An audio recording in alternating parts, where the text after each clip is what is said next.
Hello everyone, कैसे हैं आप सभी। आपका स्वागत है मेरे चैनल पर।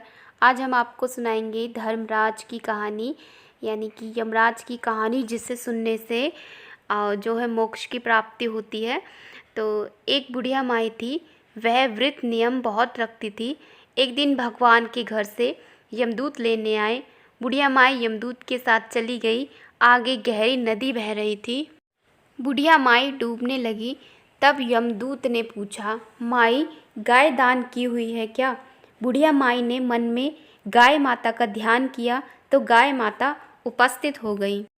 गाय की पूंछ पकड़कर बुढ़िया माई ने नदी पार कर लिया। आगे गई तो काले कुत्ते खाने दौड़े। तब यमदूत ने पूछा, कुत्ते को रोटी दी है क्या? बुढ़िया माई ने मन में कुत्ते का ध्यान किया तो कुत्ते चले गए। आगे चली तो काले कौवे बुढ़िया माई को चोंच मारने लगे। तब यमदूत ने कहा, ब्राह्मण की बेटी को सिर में तेल लगाने को दिया है या नहीं?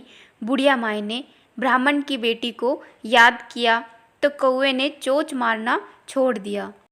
आगे गई तो पैरों में कांटे चुभने लगे। यमदूत ने कहा, चप्पल दान किया है? बुढ़िया माई ने याद किया तो चप्पल पैरों में आ गई। आगे चली तो चित्रगुप्त जी ने यमदूतों से पूछा, आप किसको ले आए हो? यमदूतों ने कहा, बुढ़िया माई ने बहुत दान पुण्य किए हैं, लेकिन धर्मराज जी का कुछ नहीं किया, इसलिए आगे की द्वार बंद है। तब बुढ़िया माई ने विनती की कि मुझे 7 दिनों के लिए धरती पर जाने दो। मैं इन 7 दिनों में धर्मराज जी की कहानी सुनकर उद्यापन कर वापस आ जाऊंगी। धर्मराज जी ने उसके प्राण लौटा दिए। धरती पर बुढ़िया माई के शरीर में जान वापस आ गई। सभी लोग बुढ़िया माई को जीवित देखकर भूतनी भूतनी चिल्लाकर भाग खड़े हुए। बुढ़िया माई अपने घर आई। बेटे बहू से कहा, मैं भूतनी नहीं हूँ, मैं तो धर्मराज के कहे अनुसार वापस आई हूँ। मैं प्रत्येक दिन धर्मराज की कहानी सुनकर उसका उद्यापन करके वापस परलोक चली जाऊंगी। यह सुनकर बेटे बहू ने पूजा की सभी सामग्री ला दी, लेकिन कहानी के समय हुकारा नहीं भरा। तब बुढ़िया माई पड़ोसन के पास गई। पड़ोसन ने कहानी सुनी और हुकारा भी भरा।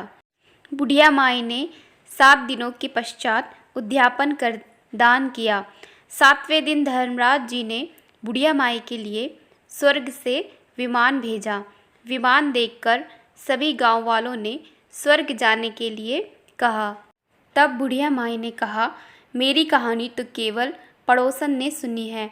यह सुनकर सभी गांव वालों ने बुढ़िया माई के पांव पकड़ लिए और धर्मराज की कहानी सुनाने को कहा।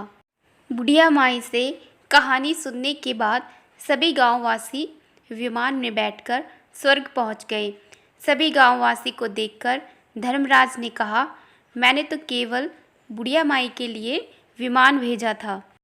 बुढ़िया माई ने कहा, मेरी कहानी इन सब ने सुनी है, इसलिए मेरा आधा पुण्य इनको दे दो और स्वर्ग में भी वास दो। तब धर्मराज जी ने सभी गांववासियों को स्वर्ग में वास दे दिया। सो हे धर्मराज जी, जैसे बुढ़िया माई को स्वर्ग दिया, वैसे सबको देना। कहानी सुनने वाले को, कहने वाले को, कहते सुनते हुकारा भरने वाले को, सभी को। तो दोस्तों, आपको हमारी आज की कथा यानी कहानी कैसी लगी, अब कमेंट सेक्शन में कमेंट करके ज़रूर बताना। और अभी तक आपने चैनल को सब्सक्राइब नहीं किया है तो चैनल को सब्सक्राइब कर लेना और वीडियो को लाइक भी कर देना, जिससे हमें पता चलता है कि आपको हमारी कहानियाँ पसंद आ रही हैं। और इसी प्रकार की कहानियाँ हम आपके लिए लाते रहेंगे। तो मिलते हैं आपसे एक अच्छी सी कहानी के साथ।